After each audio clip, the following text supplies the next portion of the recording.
নবীজির পাশে বসলেন, নবীকে সোজা করে বসাই দিলেন। তায়েফের যুবকেরা আবার এসে বলল, চলুন, আর কোনো ক্ষতি হবে না। নবীজি তাদের কথা আশ্বস্ত হয়ে চলতেছে। তায়েফের যুবকেরা আবার মারতে শুরু করলো। এবার নবীজি বললেন, জায়েদ, পিছন দিক থেকে তুমি সরিয়ে পড়ো। জায়েদ বলেন, ইয়া রাসূলুল্লাহ, আমার জীবনের চাইতে আমি আপনাকে বেশি ভালোবাসি। আপনাকে বিপদে ফেলে বাঘের মুখে ফেলে আমি ময়দান ছেড়ে পালিয়ে যাব না। নবীজি বললেন, জায়েদ চলে যাও। সবাই যদি মারা যায় লাশ শনাক্ত করার মতন লোক থাকবে না। অনেক পীড়াপিড়ির কারণে জায়েদ পিছনে চলে গেলেন। যুবকেরা আবার মারতে শুরু করলো। নবীজি এবার দ্বিতীয় জায়গায় চিত হয়ে পড়ে গেলে। নবীজি যখন চিত হয়ে পড়ে গেছে, ওরা তখন নবীজির মুখ বেডে নাক বেডে লাঠি দিয়ে বাড়ি মারল।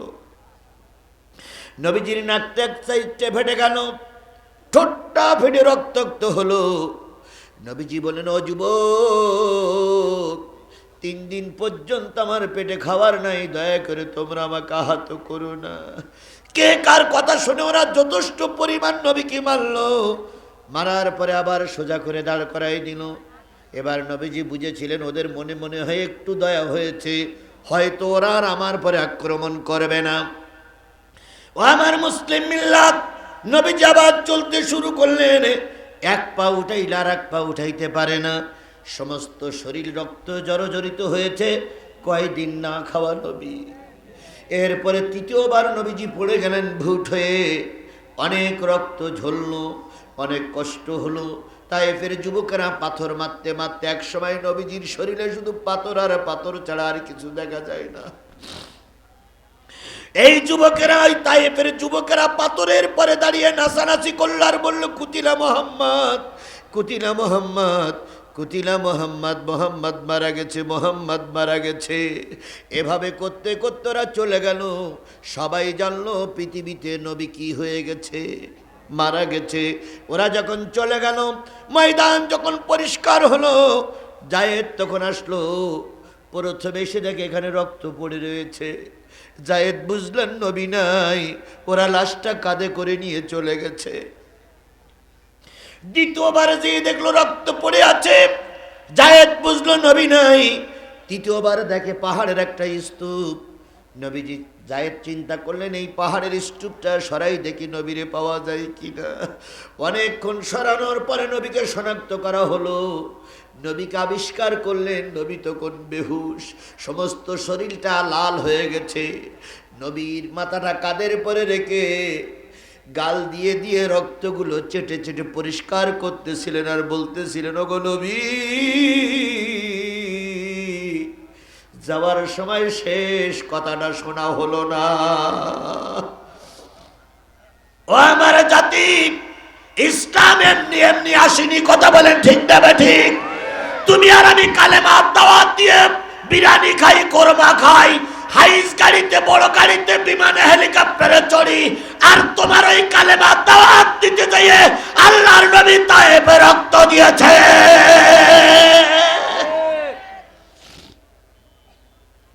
আজকে আমরা মামার বাড়ির মতন ইসলাম পেয়েছি, কথা বলেন ঠিক না ঠিক? যে যেভাবে পারতেছি সে সেইভাবে ইসলাম তার পক্ষে বিপক্ষে কাজ করতেছি, কিন্তু আল্লাহর নবী দাওয়াত দিতে যেয়ে কত কষ্ট করেছে।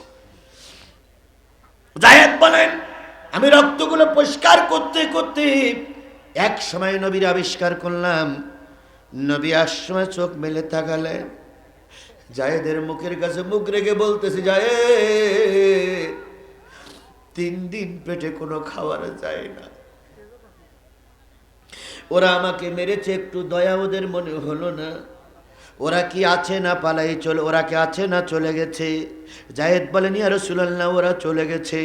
নবীজি বললেন, জায়েদ একটু উপরে তাকায়, উপরে উঠে তাকায় দেখো ওরা আছে না চলে গেছে। ওরা যদি সংবাদ পায় নবীজি আছে, আবারও যদি মারে, এবার আর মনে হয় আমি বাঁচতে পারবো না। ও মুসলমান, একই কালেমা দাওয়াত দিয়ে নবীজি তায়েফে রক্ত দিল, আর তুমি আর আমি এই কালেমার দাওয়াত দিয়ে কতটুকু কাজ করেছি আল্লাহর কাছে কৈফিয়ত দেওয়া লাগবে। কলেমা তো একটাই। উনি বলেছিলেন লা ইলাহা ইল্লাল্লাহ মুহাম্মাদুর রাসূলুল্লাহ। আমরাও তো সেই কালেমা পড়ি, লা ইলাহা ইল্লাল্লাহ মুহাম্মাদুর রাসূলুল্লাহ। এক কালেমায় রুটি রুজিয়ার, এক কালেমায় ফাঁসি, এক কালেমায় রুটি রুজিয়ার, এক কালেমায় ফাঁসি। কোন কালেমায় থাকবে তুমি জানাও জগতবাসী। এক কালেমায়, এক কালেমায় রুটি রুজিয়ার, এক কালেমায় ফাঁসি। হেফাজতের টুপিওয়ালা, চারমানের টুপিওয়ালা, জামাতের টুপিওয়ালা, তাবলীগের টুপিওয়ালা ভাইদের কাছে আমার প্রশ্ন, তোমরাও যে কালেমা পড়ো, আল্লামা সাঈদীও সেই কালেমা পড়েছিল। আল্লামা সাঈদী 13 বছর জেল কাটলো, তোমাদের নামে মামলা হয় না। তাহলে বুঝতে হবে আল্লামা সাঈদীর কালেমা আর তোমাদের কালেমা এক হচ্ছে না। নিশ্চয়ই কোন জায়গায় ফাঁক আছে, কথা বলেন ঠিক না ঠিক? নিশ্চয়ই কোন জায়গায় পৃথক আছে কালেমার ব্যাপারে। তো ভাই একই কালেমার দাওয়াত দিয়ে কেউ মাইর খায় আর কেউ আঙুল ছোঁচে, কথা বলেন, কথা বলেন, কথা বলেন। তাহলে নিশ্চয়ই কলেমার হক হয় তারা বোঝেননি, আর নাই আপনার কলেমার হক আদায় করা হচ্ছে না। পাশাপাশি 2 মসজিদের ইমামতি করে 2 মৌলবী। এক মৌলবীর নামে 10টা মামলা, আর এক মৌলবীর নামে একটাও মামলা নাই। বুক ফুলিয়ে বেড়ায়, আওয়ামী লীগের সঙ্গে আতত করে, এ নেতার সঙ্গে আতত করে, ও নেতার সঙ্গে চা খায়, আর কয় আমি আপনাদের বিরুদ্ধে কিছুই বলি না। বিয়াদব, বিয়াদব, বিয়াদব। কলেমার হক আল্লাহ নবী কম বুঝতেন, তাই আল্লাহ নবী তাই ভেবে মারি খেল। আর তুমি 1 পৃষ্ঠা বেশি পড়েছ, তাই তোমার নামে মামলা হয় না। কথা বলে ঠিক না ঠিক? এগুলো মুনাফিক, মুনাফিক, মুনাফিক। তবে হ্যাঁ, হক কথা বলিছে অনেকেই, মামলা হয়নি, সেটা আলাদা ব্যাপার। হক কথা অনেকেই বলেছে, মামলা হয়নি, এটা আলাদা ব্যাপার। কিন্তু আপনাকে কিসে বাধা দিল? আপনি মেম্বারের পরে দাঁড়িয়ে সত্য কথাটা বলতে পারেন না কেন? যদি আমাদের দেশের সব মৌলবীগুলো যদি কোরআনের কথাগুলো বলতো রে ভাই, আমার দেশ কোরআনের দেশ হয়ে যেত। চরমনাই হুজুর কথা বলতেছে এখন, চরমনাই হুজুরকে আমরা সাধুবাদ জানাচ্ছি। চরমনাই হুজুর এখন কথা বলতেছে, এই কথাগুলো আরো 10 বছর আগের থেকে বলা দরকার ছিল। কি কথা বলেন, কথা বলেন, এই কথাগুলো আরো 10 বছর আগের থেকে কথা বলা দরকার ছিল। গত 2 পিরিয়ডে যদি চরমনার হুজুররা যদি এদের সঙ্গে হাত পাকা নিয়ে নির্বাচন না করতো, আর বাংলাদেশের মুনাফিক জাতীয় পার্টি যদি এদের সাপোর্ট না করতো, খোদার কসম আওয়ামী লীগ একটা পিরিয়ডও ক্ষমতায় থাকতে পারতো না, পারতো না, পারতো না। জাতির বড় গাদ্দার বীর জাফর হলো এই জাতীয় পার্টি, এই জাতীয় পার্টি, এই জাতীয় পার্টি। এরা হলো মীর জাফর।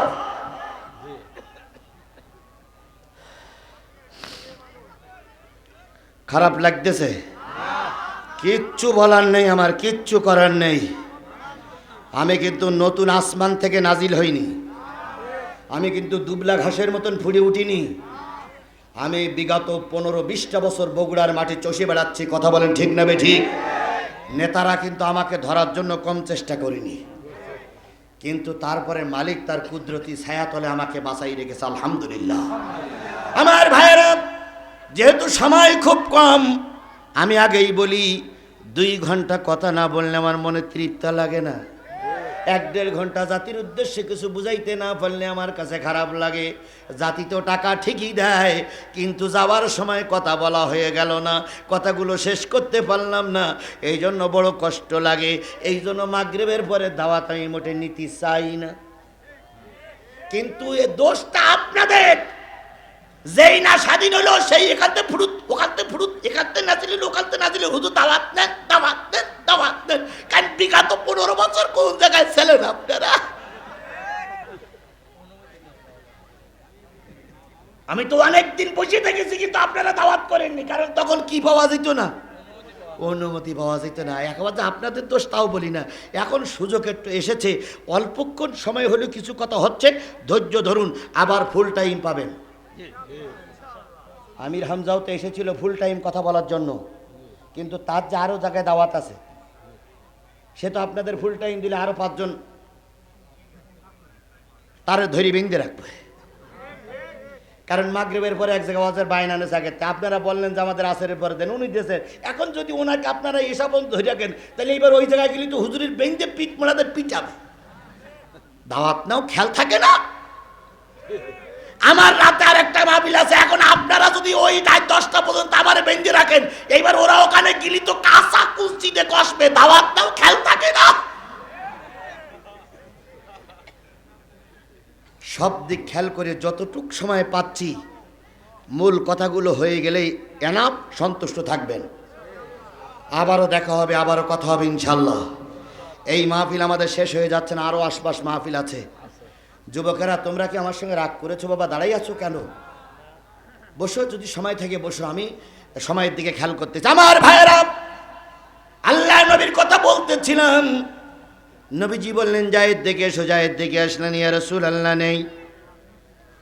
নবীজি এবার জায়েদ রক্তগুলো পরিষ্কার করতে করতে এক সময় নবী বললেন, জায়েদ এখন কোন রক্ত চলতেছে? কয়ে এখন একটা নামাজের রক্ত চলতেছে। নবী বললেন, জায়েদ একটু উজুর পানি দাও, আমি একটু উজু করে নামাজটা সালাতটা আদায় করে নেই। জায়েদ উজুর পানি নিয়ে আসলেন। নবীজি উজু করলেন। নামাজের পরে তাকাই দেখলেন পাহাড়, বিরাট একটা পাহাড় মাথার উপরে চক্করে মেরে বেড়াচ্ছে। নবীজি জিজ্ঞেস করলেন, পাহাড়ে কে আছে? জিবরিল উত্তর দিলেন, আমি জিবরিল। কি ঘটনা? তাই আপনার পরে ওরা অত্যাচার করেছে, আপনি ধৈর্য ধরলেও মালিক ধৈর্য ধরেনি। মালিক আমাকে আদেশ করেছে ওদেরকে ফিসে ডালা করব, তবে আপনার অনুমতির প্রয়োজন। নবীজির চোখ বেয়ে বেয়ে পানি ফুটতেছে। নবীর হযরত আয়েশা বলেছেন, ইউসুফের চেহারা দেখে কিছু মানুষ ফল কাটতে যেয়ে কি কেটে ফেলেছিল, আঙুল কেটে ফেলেছিল। আর আমার নবীকে যদি ওই জাতি দেখতো, তাহলে কখন জানি শুরুটা নিজের কলিজার ভিতরে ঢুকাই দিয়ে বসে থাকতো। এই নবীকে কাফেররা রক্তাক্ত করেছে না করেনি? মক্কায় পরিবেশ হলো না। নবীজি হিজরত করে চলে গেলেন মদিনা, তায়েফে যখন যায়, শুধুমাত্র জায়েদকে সঙ্গে নিলেন। জায়েদ, বেশি লোক নিলে জানাজানি হবে, তুমি আমার সঙ্গে চলো। যখন মক্কার থেকে বাহির হলেন, রসুলের ঘরে কোনো খাবার ছিল না। শুধুমাত্র খাদিজার কাছ থেকে একটু পানি খেয়ে নবীজি বিদায় হলেন। খাদিজা বললেন, নবী গো, তায়েফের ময়দানে পৌঁছাতে অনেকক্ষণ লেগে যাবে, কিছুই তো খাওয়া হলো না। নবীজি খাদিজার গালে চুমা দিয়ে বললেন, খাদিজা, তোমার জাতি আমাকে মেনে নেয়নি, ধর্মের কথা বলার জন্য তায়েফে যাচ্ছি, তুমি দোয়া করিও মালিক যেন আমার সহায় হয়। ঘরে কোনো খাবার নেই। সন্ধ্যাবেলা বাহির হলেন, সারা রাত চললেন। পরের দিন সারা দিন চলে গেল। হাদিস শরীফ আসছে 3 দিন নবীজির পেটে কোনো দানা পিনা যায় না। 3 দিন পর তায়েফের সরকারের কাছে নবীজি পৌঁছে গেলেন। তায়েফের সরকারের সঙ্গে পরিচয় হলো।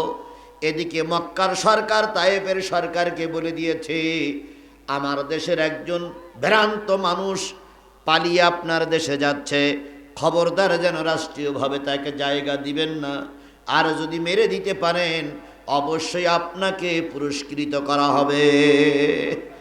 নবীজি তায়েফের সরকারের সামনে গেলেন, নিজের পরিচয় তুলে ধরলেন। তায়েফের সরকার অনেক কথা শোনার পরে উপহাস করে বললেন, আল্লাহ বুঝিয়ার নবী বানানো লোক খুঁজে পাইনি, তোমার মতন একটা নিরক্ষর মানুষকে আল্লাহ নবী বানানো। আল্লাহ বুঝলেন এই জালেমের কাছে ধর্মের কথা বলে লাভ হবে, ধর্মের কথা বলে লাভ হবে না। উনি বেরিয়ে আসলেন আর বললেন, ও তায়েফের সরকার, বড় আশা নিয়ে এসেছিলাম, মক্কার মানুষ আমাকে মেনে নেয়নি, বড় আশা নিয়ে এসেছিলাম আপনার কাছে দাওয়াত দিতে, আপনি দাওয়াত মেনে নিলেন না, আমার দুঃখ নাই, কিন্তু দয়া করে আমাকে মক্কার সরকারের হাতে তুলে দিবেন না, দিলে কিন্তু ওরা আমাকে মেরে দেবে, আর আপনার কোনো বাহিনী আমার পিছনে লেলাই দিবেন না, আমাকে সময় দেন, আমি অন্য একটা দেশে চলে যাচ্ছি। কথায় বলে সুযোগ পাইলেই পেয়ে বসে, কথা বলেন ঠিক না ঠিক? বাংলাদেশের যে আলেমগুলোর উপরে ওরা সুযোগ পেয়েছে, সেই আলেমদেরকে মেরে রক্তাক্ত করে ওরা হাসপাতাল পাতালে পাঠিয়েছে। সেই তায়েফের কাফেরের বংশরা দীর্ঘ 15.5 বছর আমাদের ঘাড়ের পরে চড়ে বসেছিল। কথা বলেন ঠিক না বে ঠিক? এখন আবার বলতেছে চট করে ভিতরে ঢুকে বলবো। তাই বলতেছে না সীমানার পাশেই আছে, কি করে ঢুকবে? চট করে ঢুকে পড়বে। আমরাও বলতেছি ঢুকে দেখো। 17ই নভেম্বর 2023 আর 17ই নভেম্বর 2024 এক নয়। কথা বলে ঠিক না বেটি? 17ই নভেম্বর 2023 তোমরা আমাদের কথা বলতে দাওনি, আর 17ই নভেম্বর 2024 গোটা বগুড়া জামাত বিএনপির হাতের ভিতরে। কথা বললে কাল্লা আলাদা করে ফেলা হবে। ফাজলামি করি দেখো। বাপের বেটা থাকলে মাথা উঁচু করো, দেখি তুমি কোন মায়ের দুধ খেয়েছ আর আমি কোন মায়ের দুধ খেয়েছি। শুধু বলছো খেলা হবে। খেলা হবার জন্য তোমরা তো ময়দানে নামিনি, আমরা তো ময়দানে আছি। কথা বলেন ঠিক না বে ঠিক? তখনও ময়দানে ছিলাম।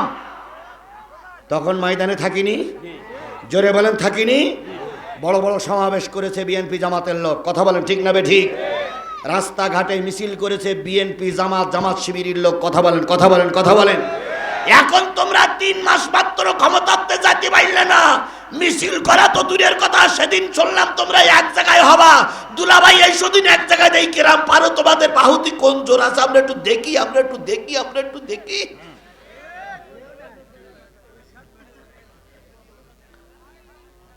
আর মাঝে মাঝে উপহাস করে বলতেন ফখরুল সাহেব আপনার বাসায় একটু জায়গা দিয়েন। ফখরুল সাহেব তখন দরজা খুলে বসে আছে, কই গেলেন আপনারা? মাসুদ তুমি ভালো হয়ে যাও এ কথা কে বলবে, আর পালিয়ে গেছে কাউয়া কাদের কেউ জানে না খবর তার। ভালো হয়ে যা, ভালো হয়ে যাও মাসুদ তুমি এ কথা কে বলবে, আর পালিয়ে গেছে কাউয়া কাদের কেউ জানে না।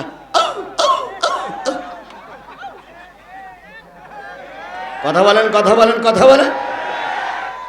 ফখরুল সাহেব আপনার বাসায় কাউয়া কাদের গেছেননি, ঠাকুর গায়ের বাসায় আপনি থাকতেই তাঁরে দেশেননি।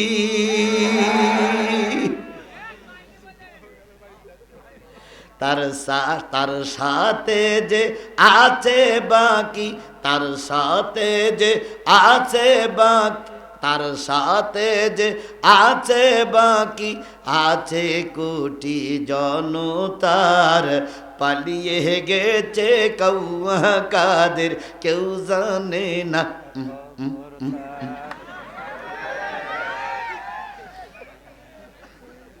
কথা কি বাড়াই বললাম না ঠিক বললাম? কথা বাড়াই বলেছি না ঠিক বলেছি? সুতরাং এক মাঘ মাসে বছর যায় না আবারও মাঘ মাস আসে। কথা বলেন ঠিক না বেঠিক? আজ আমরা মার খেয়েছি, রক্ত দিয়েছি, জেলে গিয়েছি, মামলা নিয়ে ঘুরে বেড়িয়েছি, ময়দানে ছিলাম, ময়দানে আছি, ময়দানে আমরাই থাকবো। 3 মাসের ভিতরে যুব সংগঠনকে কোর্টের থেকে বাজেয়াপ্ত করা হয়েছে। খুব তাড়াতাড়ি বাংলাদেশ আওয়ামী লীগকে কোর্টের মাধ্যমে বাজেয়াপ্ত করা হবে, করা হবে, করা হবে।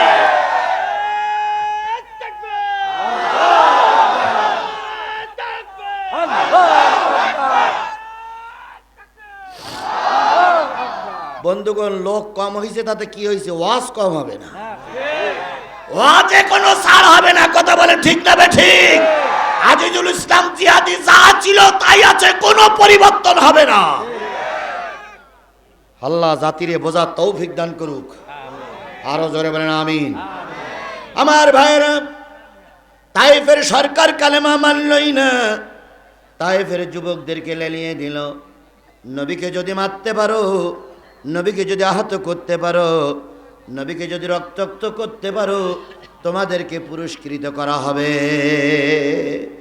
এই জালেম সরকার, এই ফ্যাসিস্ট সরকার 15.5 বছর পুলিশকে সেই এই কায়দায় লেলাই দিয়েছিল, যদি জামাত বিএনপির লোক মারতে পারো তোমাদের র‍্যাঙ্ক বেড়ে যাবে। কথা কি ঠিক? জোরে বলেন কথা ঠিক। কোনো তো অপরাধ নেই, অপরাধ শুধু বিএনপির দল করে। কোনো অপরাধ নেই, অপরাধ একটাই, জামাতের কর্মী। কথা বলে ঠিক না ঠিক? জামাতের কর্মী হওয়ার কারণে থানায় নিয়ে, হাজতে নিয়ে, জেলখানায় নিয়ে নখগুলো সাঁড়াশি দিয়ে দিয়ে তুলে ফেলেছে। শুধুমাত্র জামাতের কর্মী হওয়ার কারণে পিছনের রাস্তা দিয়ে ডিম পুশ করেছে। শুধুমাত্র জামাতের কর্মী হওয়ার কারণে ঝালের পানি শরীরে ইনজেকশন দিয়েছে। কথা বলেন ঠিক না ঠিক? শুধুমাত্র জামাতের কর্মী হওয়ার কারণে, বিএনপির কর্মী হওয়ার কারণে চোখ দুটো উপড়ে ফেলেছে। আমরা কি সেসব ইতিহাস ভুলে গেছি? জোরে বলেন, সেসব ইতিহাস ভুলে গেছি? আর কারা পুলিশ ডেকে আমাদের ধরাই দিয়েছিলে, তারা আমাদের সামনেই ঘুরে বেড়াচ্ছ। আমরা যদি প্রতিশোধ নিতাম, স্ত্রীর পাশে এক রাত্রিও থাকতে পারতে না। আমরা যদি প্রতিশোধ নিতাম, চাকরিতে একদিনের জন্য জয়েন করতে পারতে না।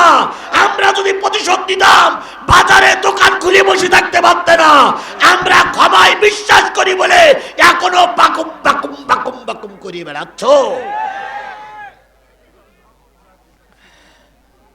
তবে ক্ষমারও একটা শেষ আছে। আমরা ক্ষমা করে দিলাম বলে আবার বাকবাকুম করবা, আর আমরা চুপ করে বসে থাকবো। সে শনিবার পাল্টে গেছে।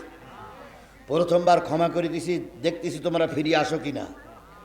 যদি ফিরে না আসো, আবারও যদি ওই হারানো পেত্নির বাচ্চার পক্ষে সাপোর্ট করো, আবারও ওই গাই গরু পালাই গেছে তোমাদের ফেলাই রেখে, ওই গাই গরু সাপোর্ট করলে এবার আর কিন্তু ক্ষমার আদর্শ দেখানো হবে না, হবে না, হবে না। খেলা তো শুরু হয়েই গেছে।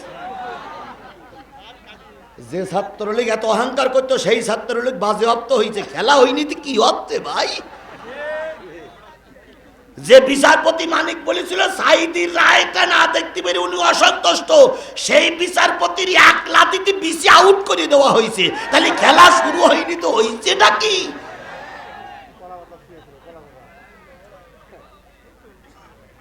বিসি একটা আউট হয়ে গেছে না, এখন হাসপাতালে কাঁদতেছে আমি যে কি করলাম কি করলাম। বাইরে আর একটা আউট করার জন্য আমরা বসে আছি।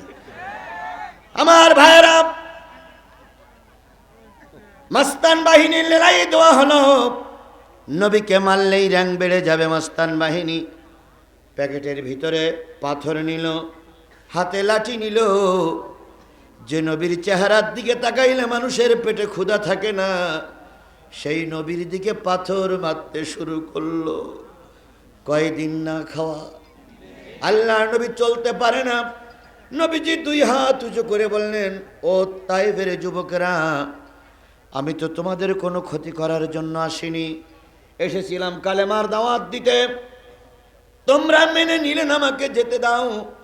কে কার কথা শুনে সরকারের লেলাই দেওয়া বাহিনী নবীজির পর আক্রমণ শুরু হলো। কিছু দূর যাওয়ার পরে নবীজি ভুট হয়ে পড়ে গেছে।